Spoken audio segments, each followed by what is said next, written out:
Le Real Madrid gagne, mais le Bernabéu gronde. Un malaise qui pourrait tout faire exploser cette saison. Si tu crois que tout roule parce que les points tombent, accroche-toi, parce que la vérité est bien plus sombre.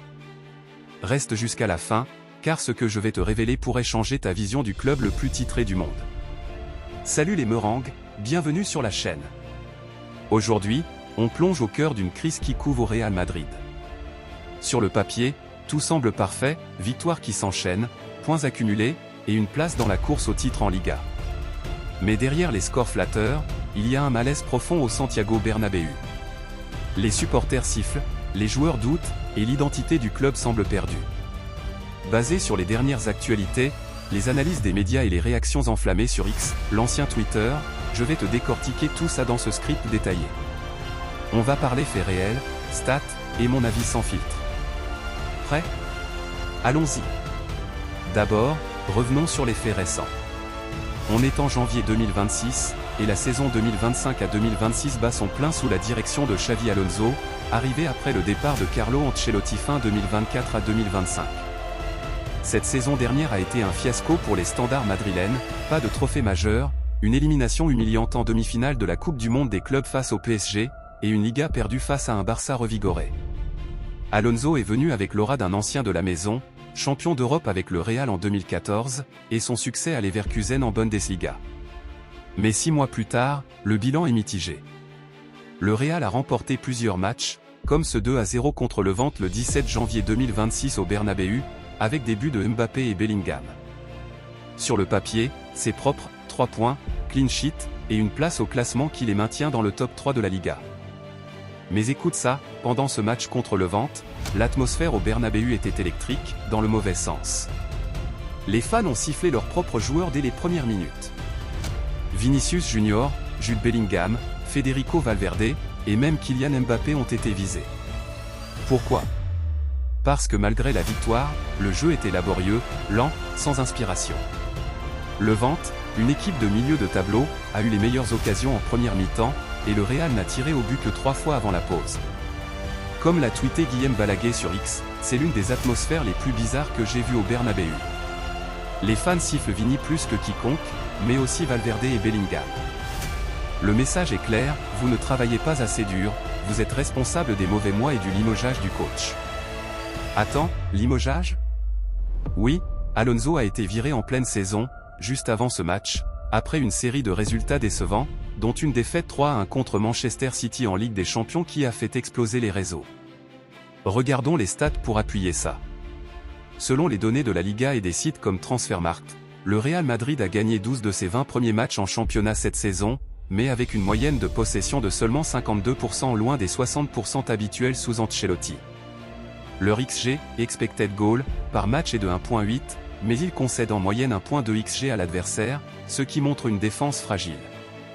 Contre Sevilla en décembre 2025, ils ont gagné 2 contre 3, mais les fans ont hué malgré tout. Pourquoi? Parce que Sevilla a eu 15 tirs, dont 7 cadrés, et Madrid a été déséquilibré avec 4 attaquants alignés, Mbappé, Vinicius, Rodrigo et Bellingham. Comme l'explique Guillermo Ray dans son post X, le Real Madrid vit un ascenseur émotionnel. Au-delà de la victoire et du record de Mbappé, Alonso a pris un gros risque avec 4 attaquants. Madrid était déséquilibré, et Sevilla a eu plein d'occasions. Le résultat masque la frustration des fans du Bernabéu, qui ont sifflé plusieurs fois malgré la victoire. Ce malaise n'est pas nouveau. Remontons à octobre 2025, après une victoire 2-1 contre le Barça en Clasico, les fans étaient déjà mécontents. Beno Sarkses tweetait, le Real Madrid a gagné, mais leurs fans ne sont même pas contents. Ils savent qu'ils ne peuvent pas gagner la Liga comme ça. Et il avait raison. Les supporters du Bernabéu sont exigeants, et à juste titre. Ce stade mythique, rénové en 2024 avec son toit rétractable et ses 81 000 places, n'est plus une forteresse imprenable. Les adversaires comme l'Union Berlin en 2023, oui, un vieux souvenir, mais symptomatique, venaient et chantaient plus fort que les locaux. Aujourd'hui, en 2026, c'est pire, les ultras du Real, comme les du Grada Fan, affichent des banderoles comme celle vue contre Manchester City, certains parlent quand on gagne, mais se taisent quand on perd. Ils disent qu'ils se battront jusqu'au bout, mais on les voit marcher. C'est direct, les fans accusent les joueurs de manque d'engagement. Parlons des individualités, car c'est le cœur du problème. Le Real dépend trop de ses stars. Kylian Mbappé, arrivé en 2024, en est à 25 buts toutes compétitions confondues cette saison, à un record pour un nouveau venu. Jude Bellingham, le Golden Boy anglais, apporte son énergie au milieu avec 12 buts et 8 assists. Vinicius Junior reste un dribbleur infernal, avec une moyenne de 4,5 dribbles réussis par match. Mais collectivement, c'est le désert.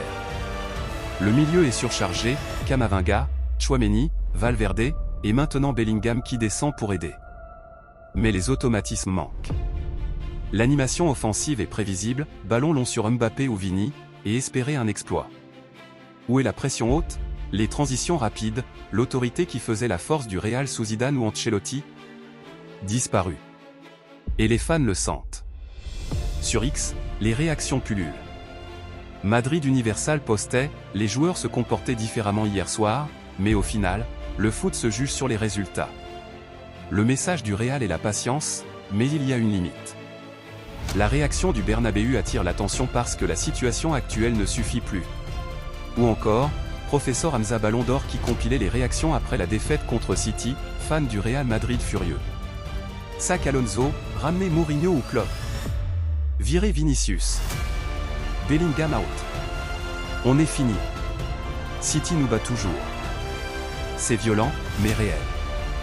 Même le bus de l'équipe a été hué à l'arrivée au stade le 17 janvier 2026, une première sous l'ère post-Ancelotti, comme rapporté par Mali Actu, l'ambiance est irrespirable au Santiago Bernabéu. Des scènes de tension inhabituelles ont éclaté. Pourquoi ce malaise coûte-t-il cher? Parce qu'au Real, le temps n'existe pas. Une équipe en construction? Ok, mais pas ici. Chaque match moyen est une alerte. En Ligue des Champions, c'est pire, après la défaite contre Arsenal en phase de groupe, comme mentionné dans une vidéo YouTube sur la saison, le Real risque une élimination précoce. Leur parcours, victoire contre Marseille et d'autres, mais des pertes comme celle contre City, 4-1 agrégate, montrent les failles. Alonso a admis après le Club World Cup, « J'ai plus de travail à faire avec l'équipe que je ne le pensais. » Mais maintenant qu'il est parti, qui pour redresser la barre? Arbeloa, l'intérimaire? Ou un nouveau coach comme Mourinho, dont le nom circule? Mon avis est clair, le Real n'est pas en crise de résultats, mais en crise d'identité. Il gagne, oui, mais sans convaincre. Les supporters reprochent ce manque de maîtrise, cette dépendance aux individualités. Souviens-toi de l'époque Kroos-Modric-Casemiro, équilibre parfait. Aujourd'hui, avec un milieu jeune mais inexpérimenté collectivement, et des stars qui marchent parfois sur le terrain.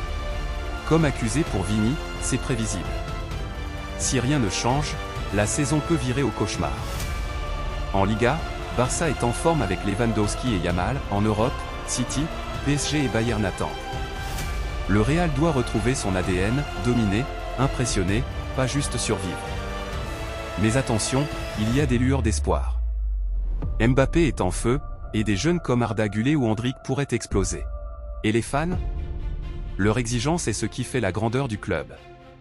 Comme tweeté par Madrid Extra, les fans du Real en ont marre des joueurs. Le message au stade, certains parlent quand on gagne, puis ne disent rien quand on perd. Ils disent qu'ils se battront jusqu'au bout mais on les voit marcher. Pour conclure, le Real Madrid est à un carrefour. Gagner ne suffit plus, il faut reconquérir les cœurs du Bernabéu. Si tu es inquiet comme moi, ou confiant malgré tout, dis-le en commentaire. Partage ton avis, Alonso viré trop tôt? Vini surcoté? Mbappé sauveur? Et si tu kiffes ces analyses sans langue de bois, abonne-toi à la chaîne, active la cloche, et like pour booster la vidéo. On se retrouve bientôt pour plus de foot réel et passionné. À la Madrid, mais avec du style.